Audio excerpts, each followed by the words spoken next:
Why, hello there, little Sackboy. What are you up to there? You're sending a letter. Well, why are you doing that? Haven't you heard that everyone's using the internet to send electronic mail or email these days? Don't you know that people use the internet to share all sorts of information, like email, videos, and crudely drawn images of animal pornography? Well, would you like to learn more about the internet? Well, come on then and join us as we learn more about the history of Web 2.0. We start our journey in 1996, not necessarily because it's chronologically correct, but because it's convenient. You see, in 1996, two presumably sweaty college nerds named Larry Page and Sergey Brin came up with the somewhat oddly named Backrub, a program to help people find web pages.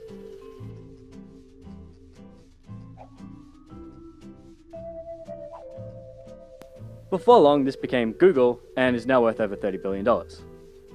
Interesting stuff, isn't it, Sackboy? Ha ha ha, now you're getting it.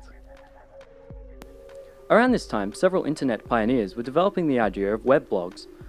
Over the next few years, the word blog came about. By January 1999, there was a whopping 23 blogs in existence. Later that year, with the release of Blogger, followed by sites like LiveJournal and WordPress, blogging explodes. In 5 years, there are 3 million blogs. In 7 years, there's 70 million. With all this information about people's boring lives popping up, people wanted information on things they actually cared about. Like rulers and, I don't know, forks I guess. Along came Wikipedia. Its design helped people find information on a subject they wanted quickly and easily, avoiding all the hassle of things like books and proper fact-checking.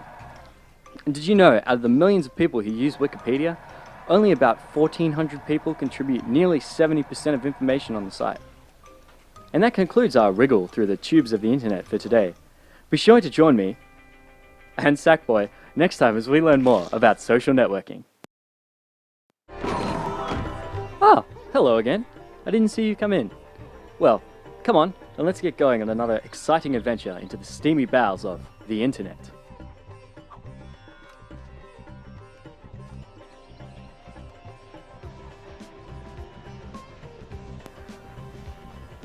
With all this blogging being done, it wasn't long before people started getting bored with it all. Along came a little site called YouTube.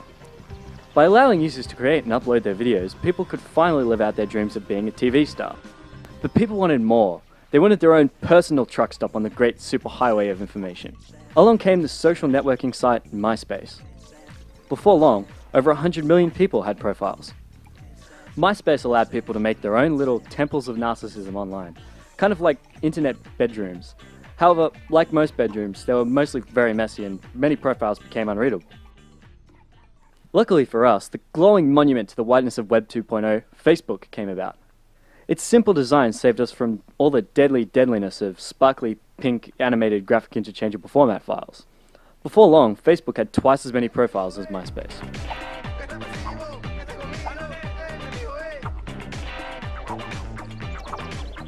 While all this was happening, sites like Flickr started popping up around the joint, letting people upload and share their photos of Nana's 93rd birthday party with the rest of the world. Sites like this, however, led to questions of media ownership and who exactly held the rights to creative content. Some people had simpler ideas on the issue. With the advent of sites like the Pirate Bay and software like Napster, the internet became all about the free sale and exchange of other people's ideas. Media companies, of course, didn't like this, but no one really cares about what they think. With all of this information online, it was becoming harder for people to sift through all the garbage. So along came the so-called democratic media sites like Delicious, Dig, and Reddit.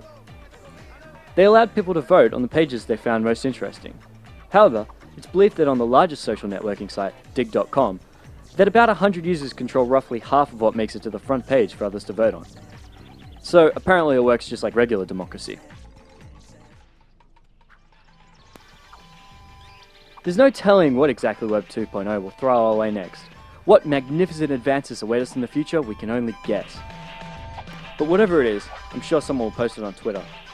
Unless they're too busy telling you about that massive dump they just took.